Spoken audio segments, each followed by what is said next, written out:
parles trop, je te l'ai déjà dit. Non, je t'en prie. Je t'en prie. Ouais. Il y aura beaucoup de souffrance. Pour beaucoup de personnes. Jetez vos armes. Voilà. Un type incapable d'assister à un meurtre. Cette vidéo est sponsorisée par Bax Binaire. Michael et Abruzzi qui regardent, impuissants. D'autres détenus entrés dans la salle de repos avec des balais et des seaux.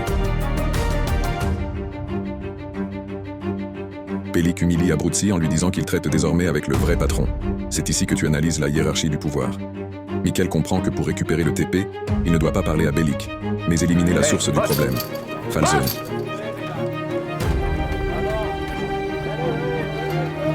Pour Burroughs, le choix est clair, s'il n'y a pas d'autre d'option.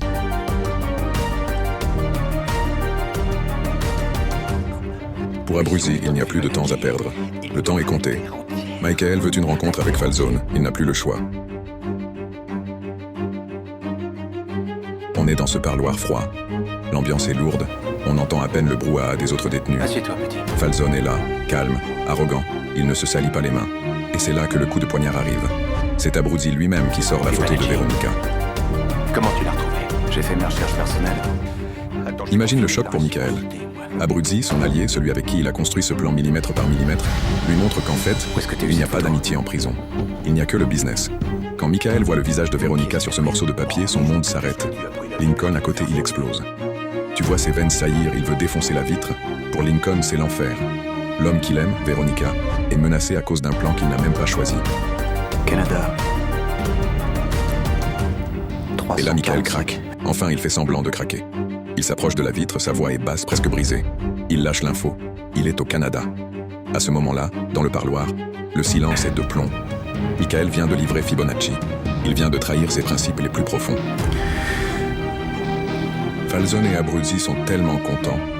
Ils ont réussi à faire parler Michael Scofield pendant qu'ils sont en train de célébrer leur soi-disant victoire. Michael se retire de la pièce. Falzone se sent encore une fois intouchable. Il décide de remettre Abruzzi à son poste de chef du travail pénitentiaire. Et enfin, John est de nouveau le chef.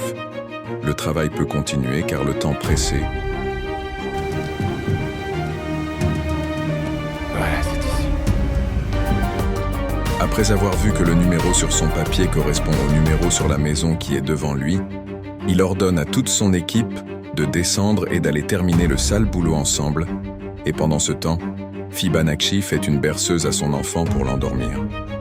Falzone est sur le point d'éliminer la seule personne qui peut précipiter sa chute, et si possible, toute sa famille peut y rester.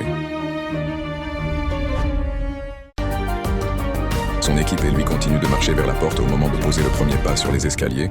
Une lumière surgit de nulle part, suivie de gyrophares dans la panique Falzone. En regardant derrière lui, il comprend que cette lumière est celui de la police.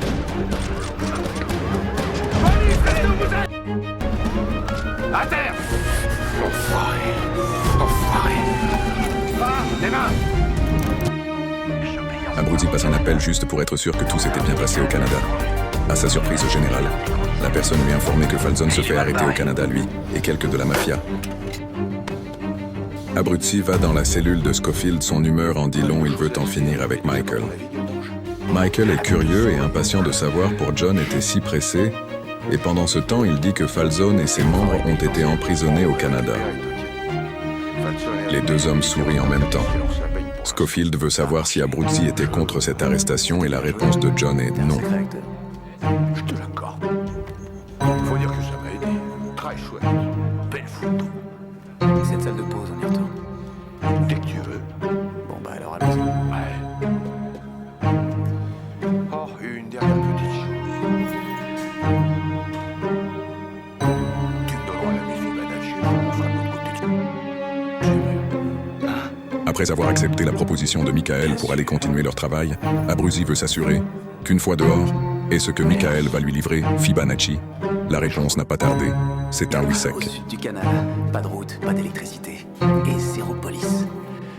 Rien que des plages de sable Le capitaine blanc. Bellic ramène un détenu qui dit qu'il travaille lui aussi dans la salle de Ce garde. détenu dit qu'il bosse ici. La réponse de détenu dans la salle de Non, je garde est crois pas, sec. non. Il ne travaille pas ici après avoir écouté ça, il se rapproche tout doucement jusqu'au niveau où est situé le trou, tout en fixant Scofield. Tout à coup, change d'avis pour éviter que leur plan soit dévoilé à Bellic, qui est sur Vous êtes sûr que place. je bosse pas ici? Vous êtes...